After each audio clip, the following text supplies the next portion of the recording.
Hi, good evening. I'm Lonnie Stonich, the Executive Director of FAN. We're a nonprofit that presents programming exploring human development across the lifespan. I'm honored to welcome you to tonight's conversation between Brian Goldstone and Professor Keeanga-Yamahtta Taylor. Thank you for joining us. FAN's YouTube channel has an archive of over 350 videos of past events, so be sure to subscribe to the channel to get updates when new recordings are posted. And now for some introductions. Brian Goldstone is a journalist whose long-form reporting and essays on a wide variety of topics have appeared in Harper's, The New Republic, the California Sunday Magazine, Guernica, Jacobin, and Public Books. He is the editor of African Futures, Essays on Crisis, Emergence, and Possibility. In 2019, he co-organized the symposium titled Uncertain States, Narrative Journalism and Its Limits at the Columbia School of Journalism. Brian received his Ph.D. in cultural anthropology from Duke in 2012, and in 2017 to 18, he was a Luce ACLS Fellow in Journalism, Religion, and International Affairs. Prior to that, he was a Mellon Research Fellow in the Society of Fellows in the Humanities at Columbia, and in 2015 to 2016, as a Justice and Education Fellow at Columbia, he taught at Sing Sing Prison in Ossining, New York. Joining him, Keeanga-Yamahtta Taylor, who is the Hughes Rogers Professor of African American Studies at Princeton University. She writes and speaks on Black politics, social movements, and racial inequality in the United States. Professor Taylor is the author of the 2019 book, Race for Profit: How Banks and the Real Estate Industry Undermined Black Home Ownership, which was a semifinalist for the 2019 National Book Award and a finalist for the Pulitzer Prize in History in 2020. She is a 2021 MacArthur Foundation Fellow, a co-founder of Hammer and Hope, and a contributing writer at The New Yorker. Her writing has appeared in many media outlets, and she is a former contributing opinion writer for The New York Times. She has been appointed as a distinguished lecturer for the Organization of American Historians by the Organization of American Historians. Let's welcome Brian Goldstone and Keeanga-Yamahtta Taylor. Hi, Keeanga. Hi, Brian. How are you? I'm doing well. As I was saying to you a moment ago before we started, I am just totally overwhelmed with gratitude that I get to be speaking to you. And with everything happening in this country right now, being able to connect with someone like you whose work has just like so consistently been a lodestar for so many of us is itself just like a source of hope. And yeah, so thank you. It's really, really great to be talking to you. Well, thank you. And I'm super excited to talk about the book. The book is There is No Place for Us Working and Homeless in America. And it's fantastic and urgent. And so let's get into it. Yeah. I want to start by asking you to respond to this. Yeah. Elon Musk has described homelessness as a lie, a propaganda word. To be more specific, he said, and I quote, "Homeless is a misnomer. It implies that someone got a little bit behind on their mortgage. And if you gave them a job, they'd be back on their feet. When you actually have, what you actually have are violent drug zombies with dead eyes and needles and human feces on the street." He went on to say that the more that money is spent on homelessness, the worse it gets.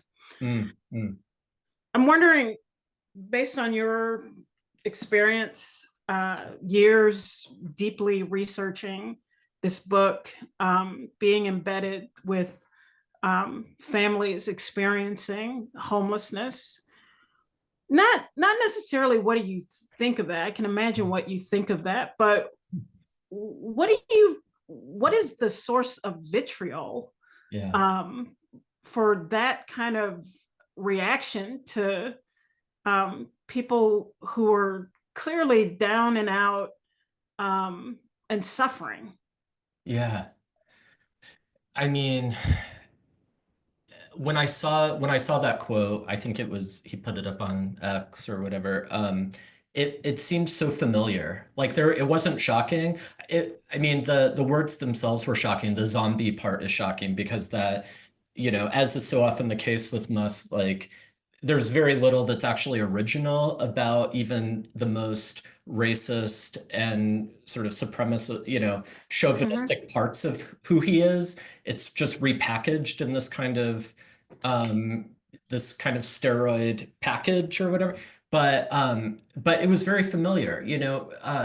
One thing that I point to in the book at the end is that, from the very beginning, when mass homelessness first exploded in the US during the Reagan administration, there has been a concerted effort to control the narrative, to dictate to dictate not only the research that is undertaken to understand this crisis, this phenomenon. And in the 80s, there was an article in the journal Science called Reagan versus the Social Sciences, because even back then, as we're seeing today, it was recognized that a certain kind of research can be deeply threatening to the status quo, to what was emerging at that time as the kind of neoliberal status quo. And so it was very important to make sure that when it came to homelessness and this burgeoning catastrophe that was springing up in cities across the country, that, for instance, anthropologists and sociologists not examine the ways that racist housing policy or the gutting of funding for public housing or all the other sort of interlocking systems that were being decimated in order to make this crisis possible. It was very important that those researchers not be funded. And instead, what was funded was projects that were concerned with mental illness, addiction. Deinstitutionalization became the dominant frame for understanding homelessness in America, alcoholism. I mentioned in the book that there was a poll taken by the New York Times and I believe CBS News in the 80s, asking just random New Yorkers, what causes homelessness? And the number one response was psychological problems. The second response, I think, was laziness. And not a single person mentioned housing. So this attempt to control the story, right? To get ahead of the story, to basically gaslight the entire nation and say that, the reason people are losing their homes is not because their homes are no longer affordable for them. It is not because of the increasing sort of precarity of work itself. It's because of these other reasons. And so this is a familiar move, right? This is a familiar tactic. And I think it serves two very distinct purposes. The first is to obscure the socioeconomic roots of this crisis, right? To draw our attention elsewhere. And because those people who are most visibly sort of suffering on the streets are often in the throes of substance use, or they are in the throes of mental illness and very psychological disorder. It's easy to mistake that symptom for a cause, right? I say in the book that like people's mental illness or addiction or disabilities no more caused them to become homeless than a fever causes the flu, right? Right. Like it is a symptom. And one of the families in the book, Michelle, is the mom, like we see over the course of the book how when the book opens, she's wearing a Santa hat and she's making Christmas Eve dinner for her kids. And she is what she thinks is stably housed with her fiance and her children. And by the end of the book, people walking by her in the MARTA station will easily mistake her for just like a chronically homeless person in the grip of alcoholism. But we see how that alcoholism was the result of her precarity. It was the result of time after time in the course of her journey, all these utterly preventable things happening to her that militate against her security. And that's what Musk doesn't want us to see.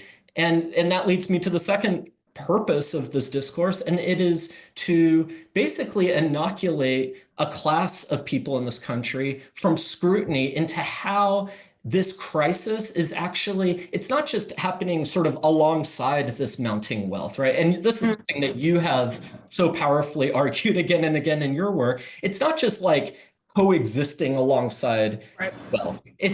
There's a causal relationship between this mounting wealth, between the solidifying oligarchy and this entire mass of people in this country whose lives are growing more and more insecure and precarious. One is actually producing the other. And when you begin to unpack the mechanisms by which that wealth is allowed to grow, even as this homelessness is allowed to escalate, then someone like Musk really runs the risk of the whole thing falling apart. And that ultimately is why it's so important. It's not just about demonizing vulnerable people, which someone like Musk gets off on, right? Someone like Trump gets off on this sort of bullying of people who have not. It's not just about that. There's something more intrinsic to what I would argue constitutes, in their view, a good economy, and which is really an economy that is oriented toward the mounting wealth and solidification, of power. That's a word that has to be part of this conversation. Power of people like him. So it's a very predictable move. It's a very familiar move, and I think we just need to recognize it immediately for what it is and continue to insist on, as people were doing back in the, if I could just say one more thing about the 80s, it's important to, the fastest growing population of homeless people in the 1980s, when these images of, what were called sidewalk psychotics, as I believe Time magazine called them, were proliferating in the media, proliferating even in scholarly discourse. The fastest growing segment of the homeless population at that time were children under the age of 6, right? And we didn't ask questions about who are the parents of these, like what jobs are these parents working, right? Like where were they living before they became unhoused? We allowed these images to proliferate. And in the same way today, like the phenomenon of the working homeless, the phenomenon of people who are working and it's not enough, that is not a new phenomenon. What is new is the scale, the severity, the magnitude. That is new, that is growing. But the phenomenon itself is not new. It has just been obscured by precisely the kind of discourse that someone like Musk is so invested in. Well, let's talk about that, because that is really at the heart of this book, and what is so, there are many important things about the book, even if we just think about it as really a rejection of the kind of caricature that Musk and Trump want to portray, which is essentially, to me, about saying there's nothing we can really do about this. It's similar to why this was the focus of Reagan as well, right? We refuse to expand the state. We refuse to expand public services. So if we demonize people who are on the street, if we demonize Black people, if we demonize, Black women on welfare, if we demonize the undocumented, that becomes a pretext to simply rid ourselves of these people, either through deportations, either through the prison, whatever it is. But we certainly won't be investing in services or programs that might ameliorate this condition. And so I'm wondering if you could talk about the heart of this book, which is that these are not people who, if you only gave them a job, they'd no longer be in this situation. These are people who have jobs. Working homeless. I mean, I think like many, even like well-meaning, self-avowed progressive people, I went into this work with this kind of intuitive notion that a job is a kind of exit from this kind of insecurity, that like homelessness, and we see it in shelters and service providers, programs across the country where they, advertise what they're trying to do is turn people into self-sufficient, working individuals, and they put parents and individuals through these like financial literacy classes and job training programs, and so I think, like many people, I just came into this with this intuitive idea that, yeah, if people could just get a job. And I think we've been given kind of like two options when it comes to how we perceive people who are experiencing homelessness in America. One is judgment and sort of pathologizing them, and the other is like compassion and charity. And on the compassionate side, I think it's, there's this sense of like, well, we need to give them a hand up. They must have fallen on some misfortune, and so yeah, the idea that like if they could just get a job, become part of the workforce, surely this condition will go away. I think that was one of the most shocking things to discover. I mean, the very term working homeless, I first came to it when my wife, who works in the community health center here in Atlanta, or did, this is about in 2018, she was working at a place called Mercy Care, and she was noticing that one patient after another, she would start talking to them and they would tell her that they were working at Walmart or McDonald's or packing boxes for Amazon, or they were a home health aide.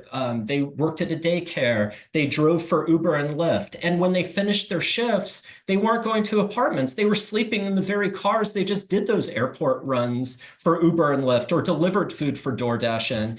And she was just shocked by that. And, I had, even at that time, I had read a good deal about homelessness. I had read books about homelessness, and I had never seen the relationship between work and homelessness examined explicitly. I expected that when I typed in working homeless into, an academic search engine, that there would just be like all these articles. And I don't think there was a single one that actually thematized that subject. And I say that not to show how original this project is, but to show how impoverished our imagination and how impoverished even our research and reporting on this phenomenon that we think has just always been with us, that's intractable, that's just a kind of unremarkable but tragic feature of the American cityscape. We've taken so many things for granted when it comes to homelessness, and the first and most striking one is that people just need to get a job. And so yeah, that's what launched me into this. I think that term should be a scandal. I mean, the word homeless itself, in the richest country in the history of this world, the word homeless itself in this country should be a scandal. Like the idea that we could just take this for granted as something that is just with us. And of course, again, that's something like that Musk is trying to do by naturalizing it, by making it seem like there's nothing, no intervention, there's no amount of money, there's no outside, outside assistance that could end this. There's something intrinsic to the people themselves, some deficiency. That is in part what he's trying to do there. But yeah, I think that when you add the word working to homeless, it's just like it begins to upend some of the most fundamental stories we've told ourselves as Americans, not only about homelessness, but about work, about what work will accomplish, about, that if you just work hard enough, if you just clock enough hours, you may not be able to strike it rich. You may not own a mansion, but you'll at least have this modicum of stability. You'll at least have access to this most basic human necessity, a place to live. And the idea that the families I write about in this book are not just some marginal phenomenon. They're not just like, they're not just some like bizarre aberration, that they actually constitute the overwhelming number of people who are homeless in this country, which is exponentially larger than the official number. And maybe we could get into, that sort of invisibility. Yep. But the idea that is such a dominant part of this skyrocketing crisis, population, should stop us in our tracks and ask us what went wrong, like what went wrong, and what project is. I want to keep going back to that. What project is this phenomenon of the working homeless in service to? Because just to like jump the gun a little bit, I don't argue this explicitly in the book, but there is I think it's important to note that there's a coercive element at work here where people are stuck in these jobs that don't pay enough to cover their basic needs. They don't pay enough to cover their rent. They barely cover, a week in these extended stay hotels that are basically extremely profitable homeless shelters. But what keeps people in these jobs is the coercive reality that if they quit, if they try to organize their workplace, if they try to go, so it will get even worse. So the idea of something worse is constantly looming over this, and welfare reform, the idea, you mentioned like the stereotypes around, Black women who are just on the public dollar and all that, they were forced into the labor force, into jobs that didn't pay enough to cover their needs. And they are the people I'm writing about in this book. They are the people who make up the working homeless. And that has been the result of forcing these parents to recognize the inherent moral dignity of work and of earning a wage. This is the result of it. And they can't leave these jobs. They're now trapped in them because if they do, they'll go from being in their car or being in this shitty hotel room to being on the street or in a tent. And so it can always get worse. And that's kind of a horrifying that's a horrifying reality, I think, looming behind the experiences of each of the families whose journeys this book documents. How did you come to this project? Because this is, you have a background in anthropology, you have a Ph.D. in anthropology. How do you come to this particular project? Yeah, I mean, I think it does go back to my wife just telling me how stunned she was day after day, of encountering these patients. I wanted to write something about homelessness and housing. I had been as an anthropologist, my research was in West Africa, and I was writing about psychiatry and sort of Pentecostalism and how, just sort of, I wrote a lot about miracles and all this. And so I was very deeply sort of embedded in the world of West African religion and mental health. And this is a long story that I won't bore everyone with, but when I decided to kind of take a left turn, it actually came as a result of teaching at Sing Sing prison. I just realized that like pedagogy there was so much more to the world of teaching. There was so much more so many other forms that teaching could take beyond the university, or even, especially at that time for me, I was at Columbia, the elite university, and teaching at Sing Sing was a transformative experience for me. And it just kind of like, okay, I can do a different kind of work. I always harbored the desire to kind of write for more than, for fellow scholars in these journal articles.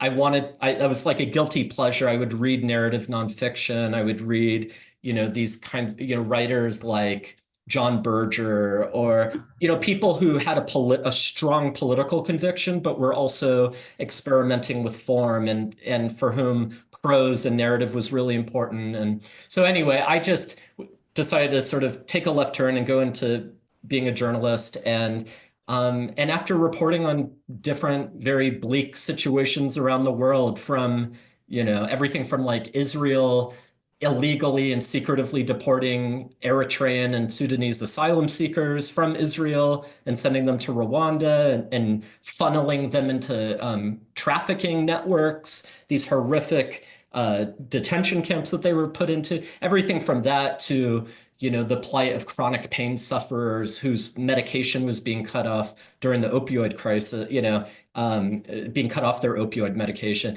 I just realized like this is happening in my city. This is happening in my backyard, this homelessness catastrophe.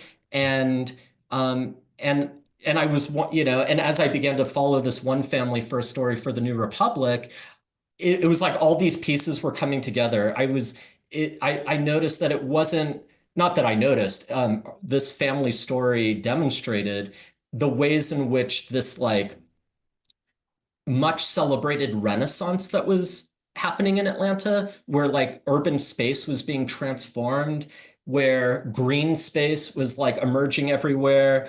This is something that Dan Emmergluck, in his book Red Hot City, really beautifully captures and powerfully captures what he calls green gentrification, and green displacement.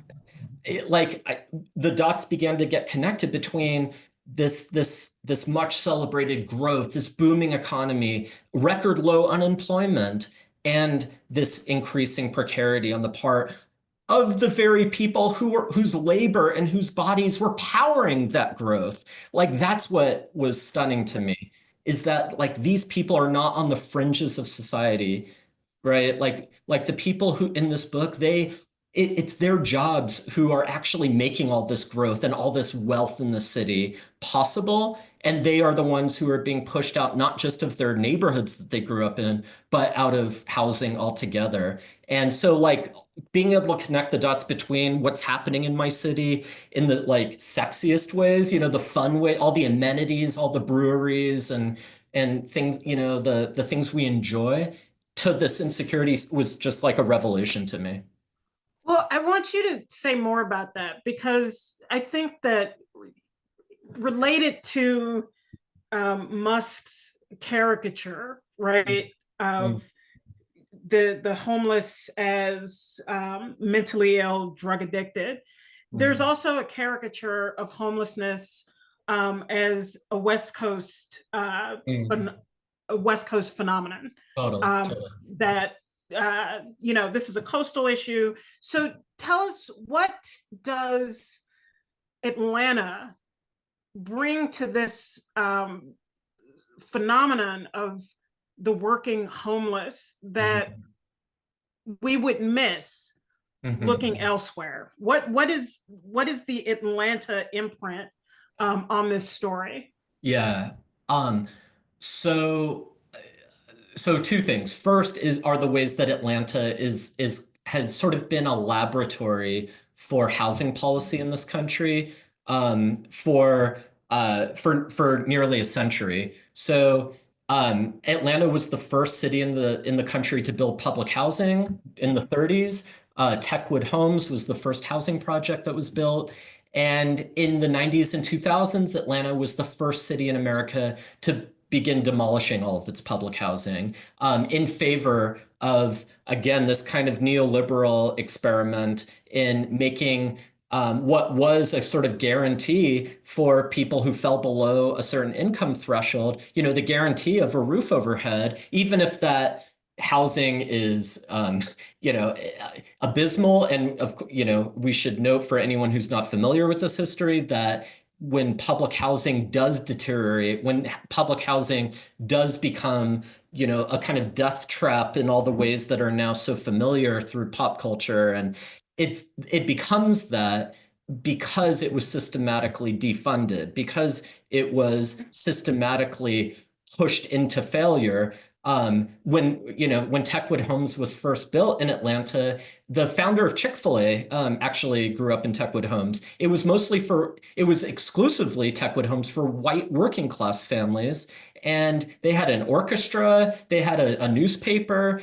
These were like thriving environments. And it was only, beginning in the 60s when suburbanization begins to happen. This is, again, something you've documented a lot in your work. But as, white middle class and working class families are incentivized, given subsidies to move out to the suburbs and become homeowners, then these same housing projects become predominantly Black, and the poorest of the poor begin to be sort of warehoused in these places. And then we call it the failure of public housing. When the funding is gutted, we say that public housing failed, not that it was not that there was a kind of engineered neglect that forced it to fail. So Atlanta is the first city in the country that saw these trends. And then, as I said, Atlanta was the first city to then tear down its public housing.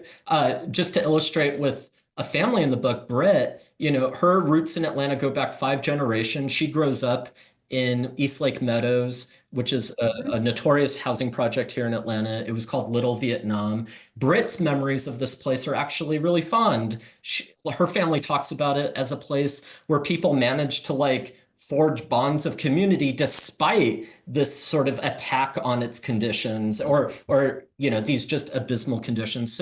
So when East Lake Meadows is torn down, her family is displaced. They moved eventually to Bowen Homes, another project, and that is torn down. And then she and her mom and siblings become homeless. So that's what Britt experiences. And then as an adult, Britt is the recipient of the flip side of this experiment of again, why Atlanta is such an important place to base this, because Britt finally wins the voucher lottery, the lottery for a Section 8 voucher. And she sees this as the ticket to her future in the city. She is determined to make the city hers. She says at one point, the city is as much mine as anyone's. I'm not going anywhere, right? I'm not just going to move somewhere else. So she gets a housing voucher. And I mean, she thinks that when she wins the lottery, that means you actually get an apartment. But no, she has to wait a couple of years to get off the waiting list. And then finally, she gets off the waiting list. And what happens in the end is she can't find a landlord to accept her voucher. And that year, the year that she loses her voucher because she can't find a landlord in time to accept it, something like 1,100 families out of 1,600 who received a voucher, 1,100 expired before they could be used. So again, Britt in her own biography and her own journey is a kind of living embodiment of the failure of this kind of this failure of the private market, incentivizing the private market to provide for people's housing needs. It's the failure of that gambit. And so that's in part why it's based in Atlanta, because of how unique it is. But I also want to say that it's based in Atlanta because of how representative the city is. What I was talking about a moment ago about the revitalization of urban space coming at the expense of people like Britt being able to remain housed in Atlanta is a phenomenon that is happening in cities across the country. Like the idea that the workers, the people powering these economies are now the casualties of their city's success. That is something that is by no means unique to the city. And Britt is actually the one who it's her words that gave me the title for this book, There Is No Place for Us. And that title, There Is No Place for Us, she says that at the end when she realizes that this attempt, this tenacity that she has been exhibiting to make the city hers, to make the city her home, that she can't do it anymore, that it's done, that she and her kids are now homeless and they can't get out of this. That's when she says, there's no place for us here. But in that sense, there is no place for us. It's not just an Atlanta title. It's a Chicago title. It's an LA title. It's a Seattle title. It's an Austin, Nashville, Charlotte. Maybe it's a Philly title. It's a title that resonates across the country in places where homelessness, again, is not spiraling as a result of poverty. It's spiraling as a result of prosperity, of companies that are not failing, but that are thriving, just not for the people making those economies possible and who are powering them. And so that is something, I knocked over my mic. That is something in my zeal. That is something that we're seeing all across this country. And so I think that it's like both. It's Atlanta special because of the history of housing policy, and it's utterly unremarkable because of the ways that this gentrification is fueling so much insecurity. Tell us how you came to the families that are at the center of the book. The book follows 5 families. How did you meet these families? And tell us some about the experience of being in some ways embedded with these families over the course of the book. Yeah. So I alluded to a story I wrote for the New Republic before I wrote this book, and that story followed one family. But one of my either vices or virtues as a reporter is that I really approach reporting more as an ethnographer. I report it more as a kind of field work. And my journalist friends are like, why are you spending 7 months on a magazine story, you know, following this one family. And even after I had the story, and even that's something that I'm really uncomfortable with, is like knowing when you have the story, and as if people's lives can just be reduced to like this, you know. So I felt compelled to follow them to food pantries, to church, to meetings with caseworkers, even after the article itself, you know, the material was there. And one of the byproducts of that is I just met tons of people. I met not only the caseworkers and volunteers at churches who were constantly referring me, you got to meet this family, you got to meet this person. Oh, you're writing about people with jobs who are unhoused. You go to this food pantry on Sunday morning. And so I began to do that. And I met a lot of people. One thing I'll say about this project is, you know, some journalists who are doing like an expose, they have a hard time finding someone who will sort of carry the story, you know. With this topic, it was not a problem of finding some. It was a problem, how do you narrow it down from just this growing mass of people who are going through this? And so some of the families I met through these referrals, you know, through a church volunteer, for instance, who told me, I think it was at like 9 or 10 o'clock on a Friday night, Brian, I just got a call from a mom who is at this extended stay hotel. She and her kids are homeless. I was gonna bring them food, but my car broke down. Is there any way you could get over there? And I was like, absolutely. So I picked up some Little Caesars pizzas and showed up at this hotel that I had never been to before. It was called Efficiency Lodge, and and and I met a woman named Michelle, and she came down to the car to get these pizzas, and she ended up being not only someone who I would, you know, who would be a central person in this book, who I was talking about earlier in the conversation, you know, wearing her Santa hat. But she was also my entree to this world of extended stay hotels, and to this particular hotel, Efficiency Lodge, where I ended up meeting a couple of other families who were in the book. Celeste, I met there. And, you know, and there were just dozens of families living at this hotel.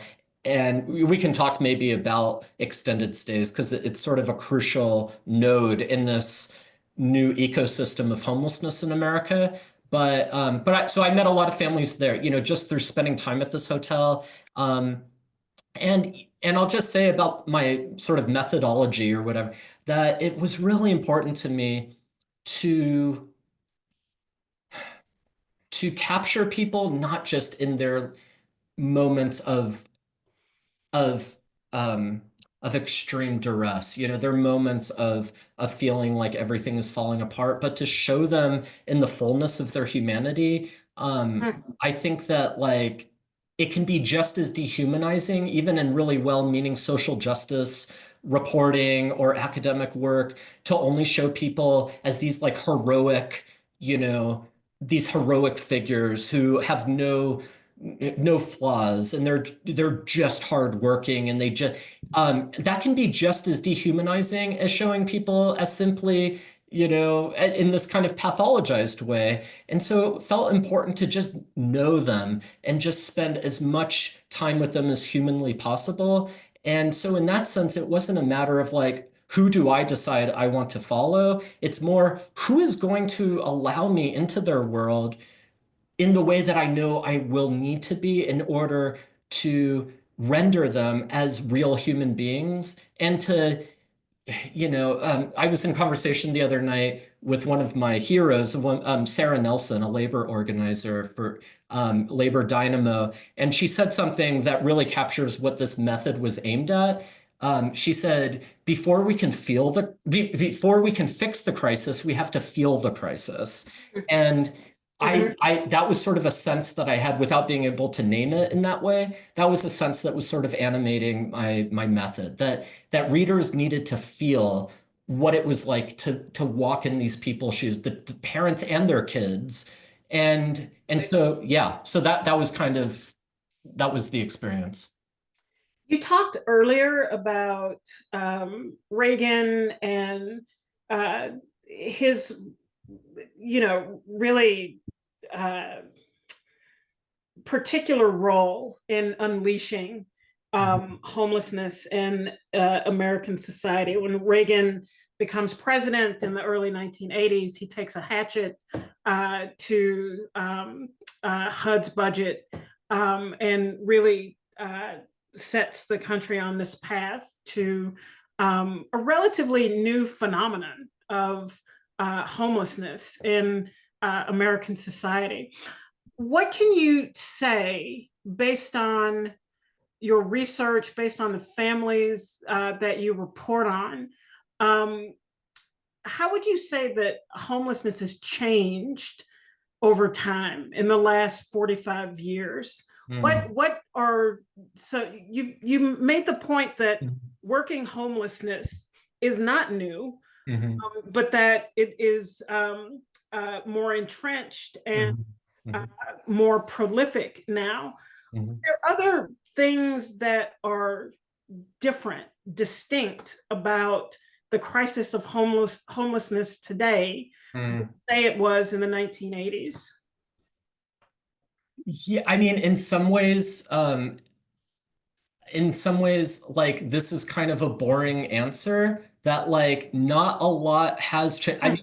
I mean, from the very beginning, like I want to be absolutely clear. The reason people became homeless beginning in the 1980s on the scale that they were, you know, people throughout history, not only in America, but in Ghana, where I did my field work. And, you know, there are people like here and there who are without shelter, right? And there are people carrying trauma from war who like have a hard time being inside and but mass homelessness as we now know it, of like these tent cities and encampments and like that has a very particular cause. And the cause is poor and working class people not having access to housing they can afford. And that was true beginning in the 80s. And it's absolutely true now. And, you know, there are a lot of risk factors that can make someone more likely to be pushed into homelessness than someone else. There's an analogy that people who work in homeless services often get of like musical chairs. You know, in a game of musical chairs, if there's 10 people and there's 8 chairs, and two of the people who are playing musical chairs are like walking on crutches, and they don't get to those chairs on time. It would be stupid. It would be ridiculous to say that their chairlessness is caused by them being on crutches, right? Their chairlessness is not having access to a chair. Like them being on crutches made them more likely to be among those 10 people who couldn't get into a chair. And that is just like a fundamental truth about homelessness in this country, that we have it's like we'll throw up every obfuscation. We will throw up every, you know, we'll turn homelessness into a Greek tragedy about fate and misfortune before we will just acknowledge the fact that poor and working class people don't have access to, before we acknowledge the fact that between 1985 and today, rents have outpaced wages by 325%. So that trend, that chasm, yes, that was there in the 80s, and it has just continued to grow bigger and bigger and bigger. And so has this disaster.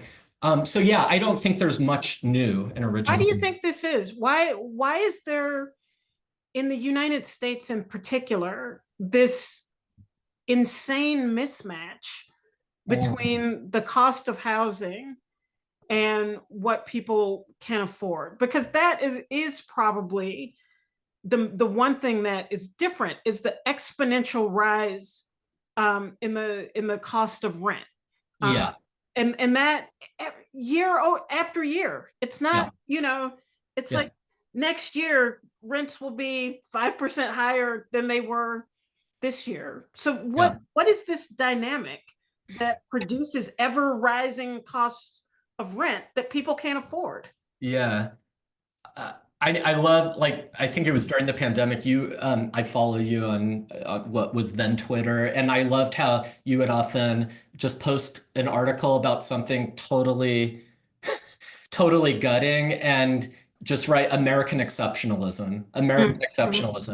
And So the words American exceptionalism goes over what I'm about to say, that, America has a very, let's say, distinctive relationship to housing, to how we understand what the purpose of housing is and who it's for and what it's for. And one thing that is exceptional about America in relation to some of its peer countries is that we have basically just allowed housing to be auctioned off to the highest bidder. We've taken this basic human necessity and said, think about it. We call the assistance program that's meant to get people who are under a certain income threat, we call that program a lottery. We literally treat it as a lottery.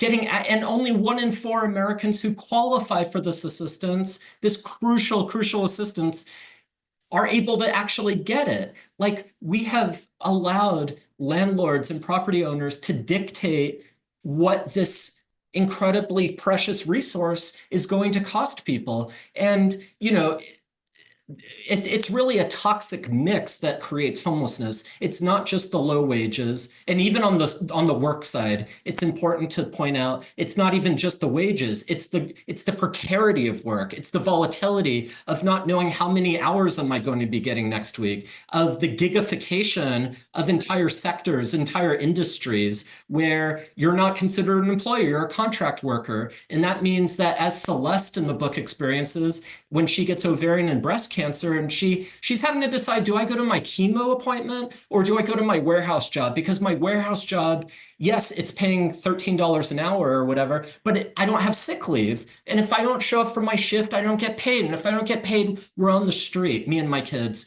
So it's the wages, yes, but it's also the nature of work plus rents, right? Plus this kind of price gouging that we call the private rental market, this price gouging that has just become unexceptional, except in moments like after a wildfire, when we can't ignore it any longer because it's so naked and blatant. It's that plus work plus a fundamental lack of tenant rights and tenant protections. You throw all 3 things into the mix and you have homelessness. There are regions of this country where you only have a lack of tenant protections and poverty wages, but you don't necessarily have the skyrocketing rents. You don't necessarily have a shortage just of units that people can afford, and you don't really have homelessness there. You do have, in some regions, high rates of mental illness and addiction, like in East Tennessee, where my wife is from, but you don't have this skyrocketing homelessness because not all 3 elements are in the mix. But when you have those elements in Atlanta, in New York, in Chicago, in Seattle, in Austin, in Nashville, all these places, you have this crisis. And until we as a country confront what we have allowed housing to become, until we all become anthropologists and drop into this culture of ours and say, how incredibly strange that we treat this resource in this way, that we, during the pandemic, there was all this outrage when these 2 brothers in Tennessee were buying up hand sanitizer. I don't know if you remember that. And they were putting them in the U-Haul, going around to Dollar Generals, and they were on the front page of newspapers, and there calls for them to be prosecuted. And I remember thinking, that is the housing market. That is what we've allowed this basic thing to become that we all need. And we've just said, whatever the market dictates, that will be what people are forced to pay. And people are just forced into what a case manager in the book, Carla Wells, calls the housing Hunger Games. They're just forced to fend for themselves through this kind of organized abandonment in the housing Hunger Games. And until we say that is really strange and start to have a totally different relationship to housing, America will be exceptional in this way. So given that, you quote towards the end of the book, Tara Ruggiero, who is an organizer with the Kansas City Tenants Union.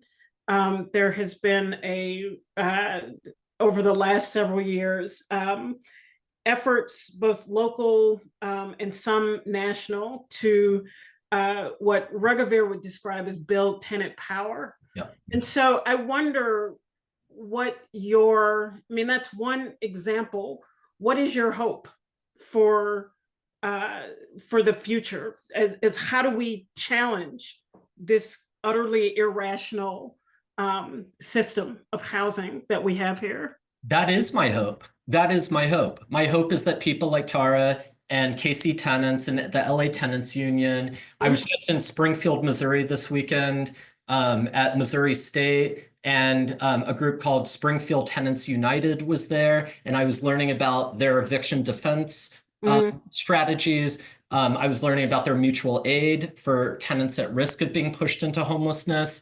That is where my hope is, because I think another thing that I've been disabused of through the process of reporting this book is the idea that, whatever side of the aisle they're on, that some policymaker in Washington is going to wake up and say, we need to stop this. We need to reverse this trend. I mean, sure, there are policies that we can talk about and that are being floated, but if this changes on the scale that it needs to change, and again, we haven't really talked about this, but I try to show in the book that this population of people inhabiting this invisibilized, not just invisible, but invisibilized world of homelessness makes the number of people experiencing this homelessness in this country roughly 6 times, conservatively, 6 times that of the reported figure. As bad as the official number is, and it was the highest number on record the last 2 years,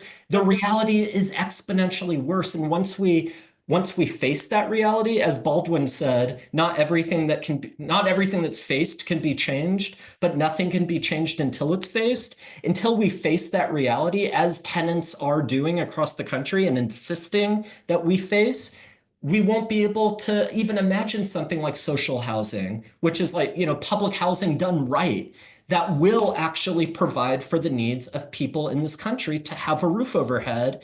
That is what we need at scale. And the only way we're going to get there is when those who are closest to the problem, tenants and their allies, realize, people like us who are we're not going to allow our neighbors to be treated this way. We're not going to allow our cities to churn these workers out and spit them out of their neighborhoods and out of housing. That is not the city I want. Until we do that from the bottom, it's not going to reach the top. And that's how we had the eviction moratorium. Because it was through what Tara calls tenant power that the eviction moratorium came about. And that it both saved lives literally, and it kept people in their homes. So a big piece of what's missing, and I know I'm preaching now, but no, preach. But a big part of what's missing from our whole conversation about homelessness, and even again, really well-intentioned ideas about ending homelessness, what is missing is keeping people in the homes they already have, preventing homelessness from happening to begin with, right? Strengthening tenant rights, making it harder to evict someone. And once we do that, we will stop this churn that in cities like in LA, see for every 1 person who gets out of homelessness into housing, another 4 people become unhoused. And that is what tenant power can address. That is the dynamic that tenant power can interrupt. And so, yes, even as dismal as things are right now, that is where my hope lies, that this movement will spring up in the midst of this nightmare that we're now living through. Is there any activity like that in Atlanta that looks like it will develop in that city? I think that a lot of our attempts to intervene in this come through philanthropy, and it comes through non-501c3s that are great. We haven't seen the kind of tenant organizing that, or tenant unions that we have in other cities. And I'm very hopeful that will change. And I think there's a lot of, the resistance to Cop City has showed us that there's an entire grassroots movement here and beyond that can really confront some of the most pernicious trends, because that's intimately connected to what I'm writing about in this book. And so that gives me hope as well. Fantastic. It's such a really, I think one of the things that really stands out to me about this book is it's so easy to get lost in the numbers, and to really, talk about the growing numbers, and to talk about the cost of rent and rising rent, and the number of people who are rent burdened, and the number of people who are extremely rent burdened. And that's important because it really documents the extent to which this is a crisis, but it also means that it's easy to miss the human element. And I do think that is really critical in getting people to move and to not just be overwhelmed by the scale of crisis, but to actually be moved to do something.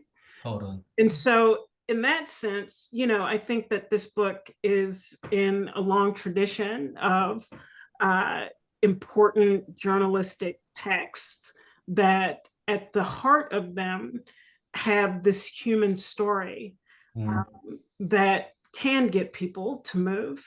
And so thank you. Congratulations. It's really fantastic. And I'm going to use it. I encourage everyone else to use it, to read it, to share it, to talk to people about it, to use it as an organizing tool, and to really make this book make a difference. Thank you, Keeanga. Thank you. Thank you. Thank you for you, and thank you for your work. Thank you. And your voice. Thank you. Keeanga, thank you so much for being such a thoughtful participant tonight and preparing. Obviously, it's a rich book. It is dense. There's a lot in there. It's beautiful. I appreciate, I know Brian is very touched by your words about this book. He values your point of view and your opinion so highly.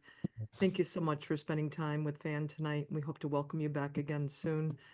For folks, we're right at 8 o'clock. So I just want to remind folks, we are going to spend another 55 minutes with Brian at After Hours. You can come to After Hours, make a donation of any dollar amount that's meaningful to you to Fan, and we'll send you the link to join. He'll answer questions, offer more stories, give you more perspective.